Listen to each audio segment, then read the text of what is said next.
उधर 23 मार्च को प्रदेश सरकार का 1 साल का कार्यकाल पूरा हो रहा है, जिसको लेकर भाजपा ने तैयारियां तेज कर दी है। भाजपा प्रदेश मीडिया प्रभारी मंत्री चौहान का कहना है कि सरकार ने 1 साल में कई ऐतिहासिक फैसले किए, चाहे वो राज्य आंदोलनकारियों को आरक्षण देने का मामला हो, महिलाओं को सरकारी नौकरियों में आरक्षण की देने की बात हो, या फिर नकल के खिलाफ सख्त कानून लाने की बात हो। प्रदेश सरकार ने कई क्षेत्रों में बड़े ऐतिहासिक फैसले किए। ऐसे में सरकार के 1 साल के कार्यकाल पूरा होने पर बड़े कार्यक्रम का आयोजन किया जाएगा, जिसको लेकर पार्टी में अपनी तैयारियां तेज कर दी हैं। भारतीय जनता पार्टी सरकार के 1 वर्ष पूरे होने जा रहे हैं और इस 1 वर्ष के कार्यकाल में हमारे यशस्वी मुख्यमंत्री माननीय पुष्कर सिंह धामी जी के नेतृत्व में अनेक विकास की योजनाएं एवं उत्तराखंड को 2025 तक सबसे अग्रणी राज्य बनाने की दिशा में जो काम किए गए हैं, निश्चित रूप से ऐतिहासिक है। और रामानुज इस वक्त हमारे साथ ज्यादा जानकारी के साथ जुड़ चुके हैं। रामानुज का रुख कर लेते हैं। रामानुज, 1 साल सरकार को पूरा होने वाला है, जनता के बीच उपलब्धियां लेकर अब सरकार जाएगी। शिल्पा, बिल्कुल 23 मार्च को प्रदेश सरकार का 1 साल का कार्यकाल पूरा हो रहा है और भाजपा ने एक पूरा प्लान तैयार किया है किस तरह से 1 साल में सरकार ने एक के बाद एक बड़े फैसले किए हैं और जो ताबड़तोड़ फैसले हुए हैं, ऐतिहासिक फैसले हुए हैं, उसको तो जनता के बीच में लेकर जाया ही जाएगा। साथ में जो कई ऐसी योजनाएं हैं जिसका लाभ प्रदेशवासियों को मिला है, उन तक भी पहुंचने की कोशिश है। भाजपा प्रदेश अध्यक्ष महेंद्र भट्ट ने दावा किया है कि प्रदेश में तकरीबन 15 लाख ऐसे लाभार्थी हैं जो विभिन्न योजनाओं को का उनको लाभ मिला है, तो उन तक पहुंचने की कोशिश होगी। और उसी कड़ी में पहले 23 मार्च को एक बड़ा कार्यक्रम होगा, 24 और 25 मार्च को बहुउद्देशीय कार्यक्रम आयोजित किए जाएंगे और ये विधानसभा वार इसको आयोजित किया जाएगा, जिसमें मंत्री, विधायक, सांसद, साथ में पार्टी के पदाधिकारी, कार्यकर्ता शामिल होंगे। तो इस तरह से 3 दिनों तक लगातार पूरे प्रदेश में सत्ताधारी भाजपा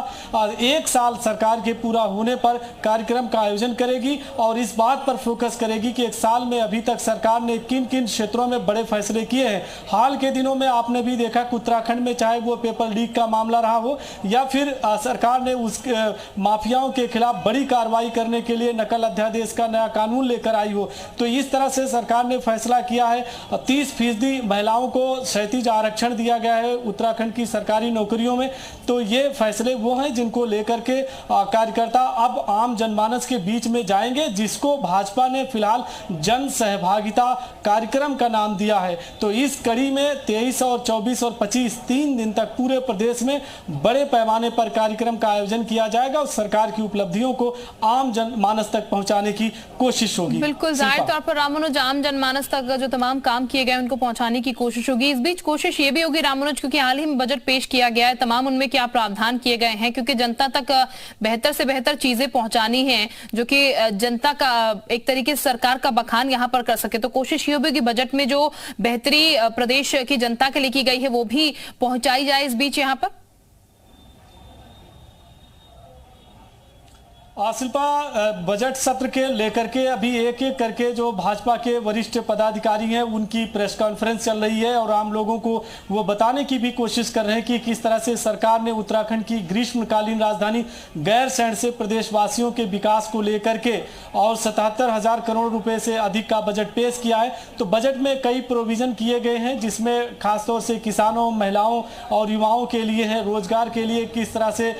योजनाएं आ सकती हैं उसका प्रोविजन किया गया है और 40 करोड़ रुपए से अधिक की धनराशि दी गई है। इसी तरह से चाहे वो मंगल दल हो या महिलाओं के स्वयं सहायता समूह हो, और उत्तराखंड की सबसे बड़ी जो पर्वतीय क्षेत्रों में आजीविका का साधन है ऑर्गेनिक खेती, उसके बढ़ावे को लेकर सरकार ने बजट में अपनी धनराशि उपलब्ध कराई है। और पूरे अगर देखते हैं 1 साल के बजट में, तो इस साल का जो बजट था वो 18% अधिक है। तो ये तमाम ऐसे बड़े फैसले भी कहें या बजट में प्रोविजन भी किया है जिसकी वजह से आम लोगों को इसका लाभ मिल सकता है, जिसमें किसान हैं, युवा हैं, बेरोजगार हैं, ताकि वो रोजगार या स्वरोजगार के क्षेत्र में बेहतर काम कर सके। तो सरकार की उपलब्धियों में न सिर्फ केवल बड़े फैसले ही हैं बल्कि बजट का भी एक पार्ट रहेगा जिसको लेकर के चर्चा की जाएगी। और यही वजह है कि 23 मार्च से लेकर के 25 मार्च तक प्रदेश में